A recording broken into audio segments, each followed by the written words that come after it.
Paolo Avellino nag-react sa paghaharap ni Kim Chiu at Casey Concepcion.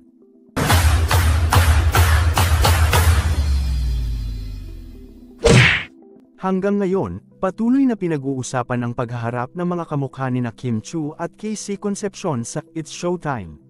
Sa isang nakakaaliw na segment, nagpakita ng talento ang ka-face round ni Casey, at talagang pumukaw ito sa atensyon ng mga manonood.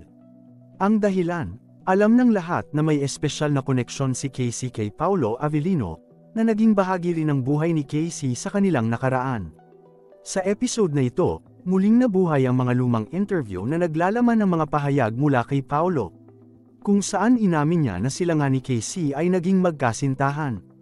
Ang mga tagahanga at netizens ay hindi nakaligtas sa mga nakaraang alaala at kwento, at marami ang nagbalik-tanaw sa kanilang mga larawan at mga eksena sa mga proyekto nilang pinagsamahan.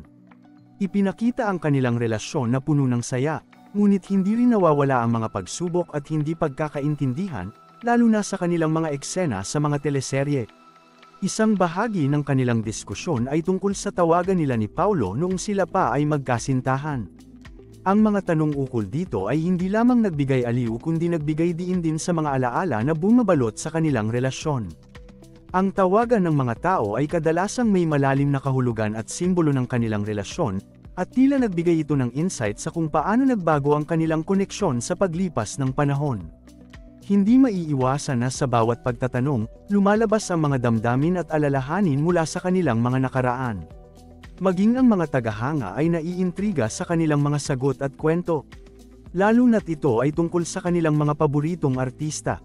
Nakakatuwa ring makita ang mga reaksyon ng bawat isa, lalo na kay Kim at Casey, na tila nag-uusap hindi lamang bilang magka-face kundi bilang mga kapwa-artista na may shared experiences. Sa kabilang banda, ang reaksyon ni Paolo Avellino nang tanungin siya tungkol sa eksena ni Kim Chiu ay kapansin-pansin. Nang siya ay tinanong, napangiti siya, na tila may mga naalalang alaala at damdaming bumabalik. Ang simpleng ngiti na yon ay tila naglalaman ng maraming kwento, mga tawanan, mga sakripisyo, at mga pagkakataon na sila ay naging malapit sa isa't isa. Sa kabila ng mga pagbabago sa kanilang buhay, ipinakita ni Paolo ang respeto at suporta kay Kim, na sa kabila ng kanilang nakaraan. Patuloy pa ring magkasama sa industriya. Ang mga ganitong segment sa telebisyon ay hindi lamang nagdadala ng aliw sa mga manunood, kundi nagiging daan din para magbalik-tanaw sa mga nakaraang relasyon at karanasan ng mga artista. Para sa mga tagahanga, ang bawat segment ay isang pagkakataon upang muling balikan ang mga kwento ng pag-ibig, pagkakaibigan, at drama na nagbigay kulay sa kanilang buhay. Hindi may kakaila na ang showbiz ay puno ng mga kwentong puno ng ligaya, sakit, at mga aral na natutunan. Ang mga ganitong interaksyon ay nagiging mahalaga hindi lamang sa mga artista kundi pati na rin sa mga tagahanga na sumusuporta at nagtangkilik sa kanilang mga proyekto.